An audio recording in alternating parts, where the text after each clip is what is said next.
Hi, this is Miss Park. I'm here to give you another lesson today on just the introduction to functions.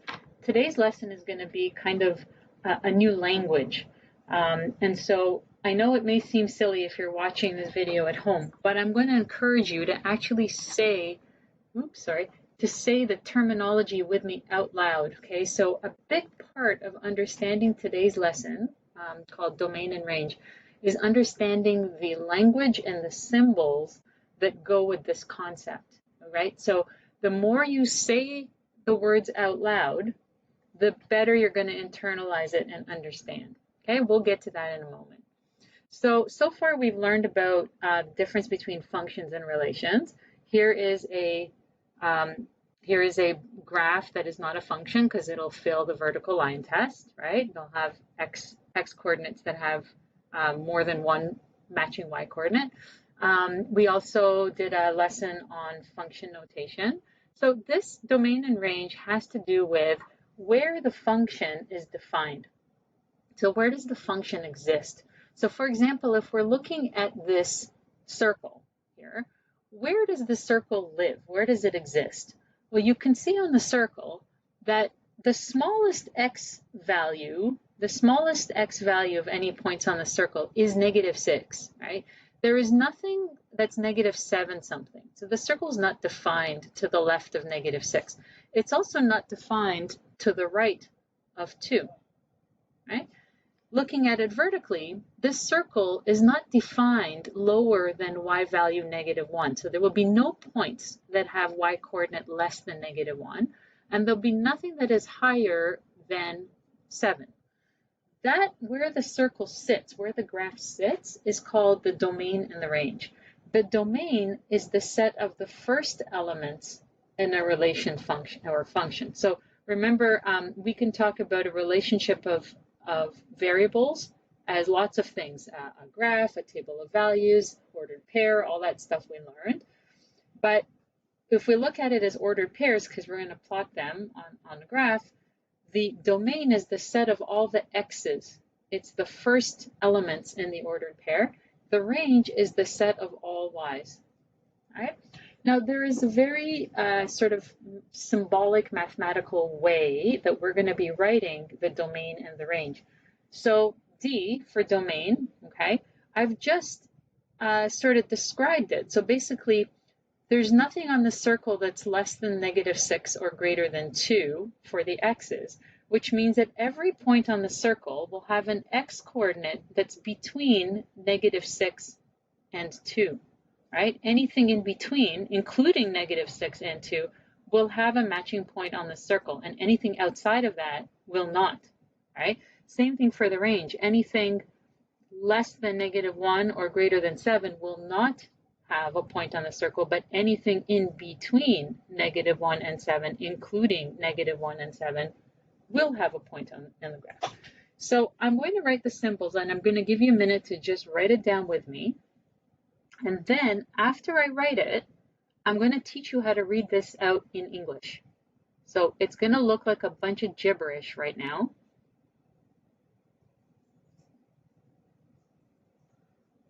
Okay, bunch of random symbols, but they're not. We're going to read them and they're going to make perfect sense in a minute. Let's take a moment to write that down. Okay, you'll notice that, so D is domain, so I'm just going to write this, domain. Under each symbol, I'm going to write what the English equivalent is. So equal sign is. So the domain is. Now, this squiggly brackets in math, we use squiggly brackets to denote a set, a collection of items. So every point that's on this circle is in the collection. All right, every point that's not in the circle is not in the collection. So these brackets means the set of, right? The set of. So I'm going to keep writing. You can always pause the video if you're taking notes at the same time. And this x will say all x's. So it's the set of all x's, okay? So all x's, but not all of them, only the ones that satisfy the condition of being on the circle. So then we have this vertical bar, and the vertical bar is read such that. Such that means with the condition that. All right. Now we have this inequality here, and we've got -6, and we've got a 2, and we've got the x's in between. So you can see the x's are greater than or equal to -6, and they're also less than or equal to 2, because anything outside of that range will not be on the circle, right? So this one we read x is between -6 and 2 inclusive. Because you'll recall sometimes on a graph you might have a situation with an open circle. An open circle does not include the end point, so it wouldn't be inclusive. Okay? Now there's another condition, and so this comma is and. Now we're going to give another condition. The other condition is that the point has to be graphable. All right, it has to be, so this, I'm going to just show this, x, and the pitchfork here, it's like it's an E that looks kind of like this, like a pitchfork. X is an element, let me write that down. X is an element of the real numbers. All right, what does that mean? So to be an element of something, it means you have to be a member of that group, right? Something being an element of a set in math means it's a member of the group.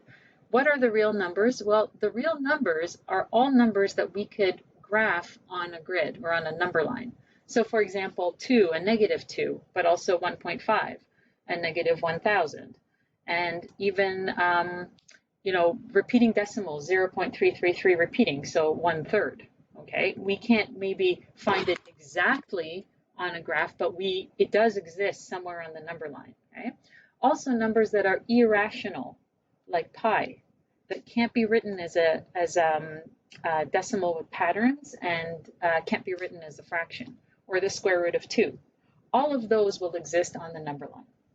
So what is not a real number are numbers that are not defined, like the square root of -1. Or the square root of any negative number, right? We don't know what that is.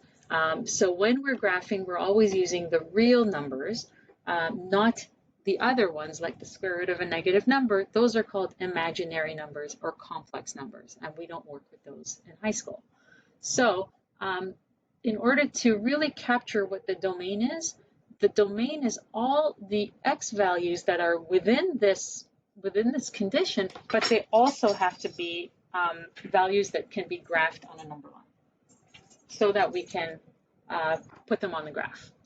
All right, so here's the part where I want you to repeat after me, and I'm actually going to pause while you repeat after me, and your family might think you're nuts, but really do this, okay? So all together as a sentence, the domain is the set of all x's such that x is between -6 and 2 inclusive, and x is an element of the real numbers. All right, I'm going to say it again. This time you're going to say it with me out loud. The domain is the set of all x's such that x is between -6 and 2, and x is an element of the real numbers. All right, now that we've done x, can we figure out y? So the y are called the range, all right? So the x's are the domain and the y is the range. We see on the picture that the y starts at -1 and then it's all those values up until 7 and nothing outside of those values.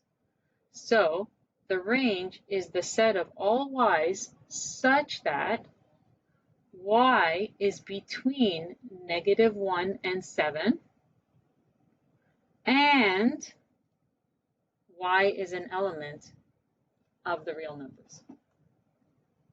Okay, so when we have a graph, it's not too difficult to see where our graph lies between values, or it goes on forever, whatever. So we're going to do some examples using graphs, and then I'm going to show you some examples not using graphs, using equations and other things.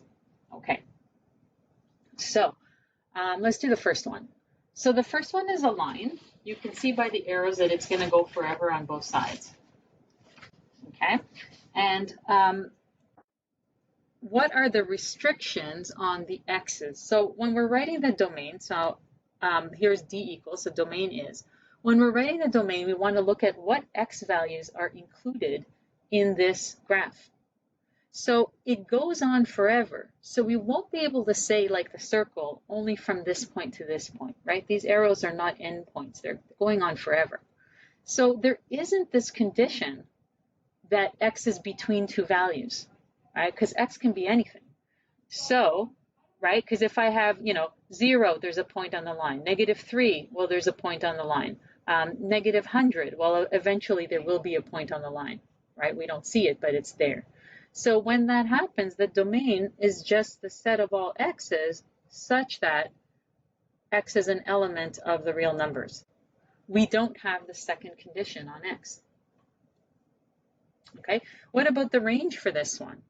Well, if there's 0, yeah, there is a point where there is a point where y is 0. How about 5? Yep, there is a point where the y is 5. How about 10,000? Yep, there will be a point where the y is 10,000. Okay, so any value of y works for this line. So the range is the set of all y's such that y is an element of the real numbers. So that's going to happen for lines. It won't happen for horizontal and vertical lines. We'll try to do an example in a moment of a horizontal or a vertical line. But for any other kind of line, they are going to assume all x and y values as they go on forever. So let's do the next one. Is that the same case for a parabola? Okay, so look at it carefully. So the domain is all the x values that are on this parabola. So remember that parabolas will go on forever as shown in this arrow here. So as I extend this forever from side to side, I will eventually cover all possible x's. I will not be able to find an x value that won't have a matching point on this parabola. Even if I say 10,000, there's going to be eventually some point on this parabola that's got an x coordinate of 10,000. So in the case of the parabola, also the domain is the set of all x's such that x is an element of the real numbers. Is that true for the range? Right? So we can see that for the range, since the parabola has a minimum value, you cannot have y values less than that. So we're going to have to put a condition on the range that it's only certain y values. So the range is the set of all y's such that, okay, so what's the condition? If I pick -6, y is -6, there is a point. Anything higher than -6, there is a point, right? Even if I pick, 1,000, there will be a point with a y coordinate of 1,000, way up here, all right? But if I pick anything less than -6, there will not be a point. So we write the range is the set of all y's such that y is greater than or equal to, because it includes -6, and y is an element of the real numbers. Okay, notice what happened, that with the circle, I had boundaries on both sides, but with this one, I have boundary on one side and the other side goes forever. All right, here's another example where you have a boundary on one side and the other side will go forever. Okay, so on the domain, you have a boundary on the left and then it goes forever on the right. For the range, you have a boundary down below and it goes forever up. So I'm going to leave that with you to try and see what happens. I'm going to do another example. Let's look at this one. This one's got the open circle. So let's do this one together. If you study the graph, you notice there is a boundary on the x's on the left, but the boundary is not included. So this graph goes right up to this open circle, but not including that point. So if we're going to write the domain, there is going to be a condition on the domain. So the domain is the set of all x's such that What happens on the right side? Is there any condition on the x, or can the x just be anything? Right? Well, this will go on forever, so yeah, the x will just be anything. So here's the restriction on the x. Sorry, I didn't mean restriction, I mean the condition on the x. The domain is the set of all x's such that x is greater than, what's this number? -7. Notice greater than, not greater than or equal to. I'm just going to highlight this point for you for a second. Hold on.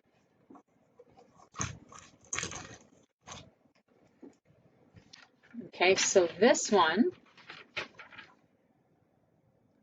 includes the endpoint. And this one does not include the endpoint. Do you see that? Okay, greater than and greater than or equal to. And x is an element of the real numbers. Okay, and the range I'm going to leave to you to fill in. All right, I want to do another example of, look at this one over here. It doesn't have a graph drawn, it just has random points. So when you just have points, it's not every x that you can graph that's within a condition, it's only certain numbers. All right, so if I have to look at which x's are on this, I have to look at which x's belong to these points. So this here is the point -8, 8. So, right, I'll just write it on the side. So there's a point -8, 8. So -8 is in the domain. And I'm just going to list it. I'm not going to write it like this with the set notation with the conditions, because there's no conditions. It's just, it has to be only this number, right? There's another point I see here. This is the point 0, -8. So 0 is in the domain. This is the point 2, 1. If I make a mistake, I apologize. I don't see all that well. And this is the point 7, -1, maybe. Sorry, let's fix that.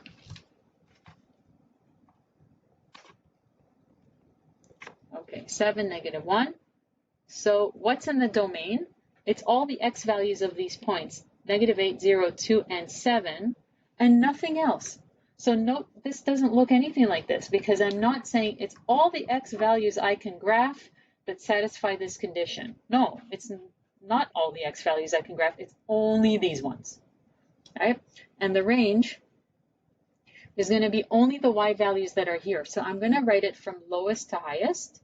Okay, so I'm going to go -8 is the lowest y, and 0, maybe, no, that's -1, sorry, -1,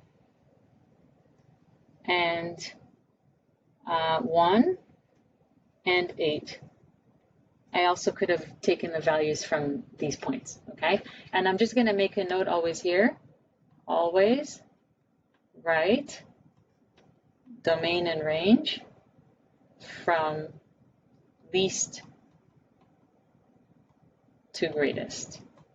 So, sorry, I'm always write domain and range in order from least to greatest. So even if you had it, you wrote a bunch of numbers and they weren't in the right order, you can simplify that, rewrite the bracket with the numbers in the correct order. Okay, so hopefully that's good for domain and range. And I promised you I would do one more that is a vertical or horizontal line. So I'm just going to grab the next page, which is your homework page. And I'm going to grab this one. Okay, so this is your line. Now, like on the previous handouts, if the line goes off the grid, you can assume that it's going on forever. And so in the case of this second one, it stops. You can assume that it's stopping at those points and including those points. If it's not including the point, it will be marked clearly with an open circle. So this one will have an open circle on one side and an arrow going forever on the other side. Okay, so let's go back to this one here. Okay, what are the x values that have points on this line?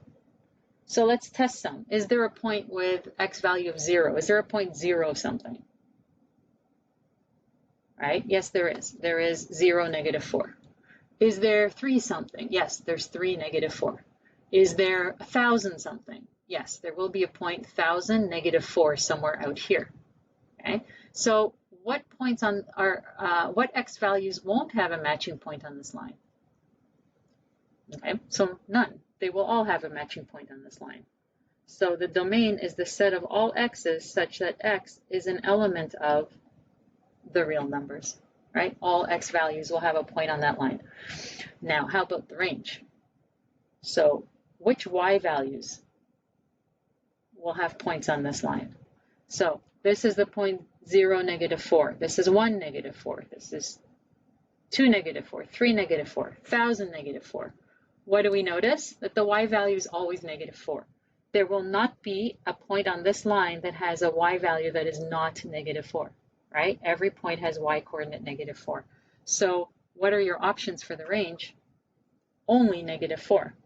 And so remember, when it's only certain values and not everything in between, then we don't write it this way. We only write the single value or the list of values.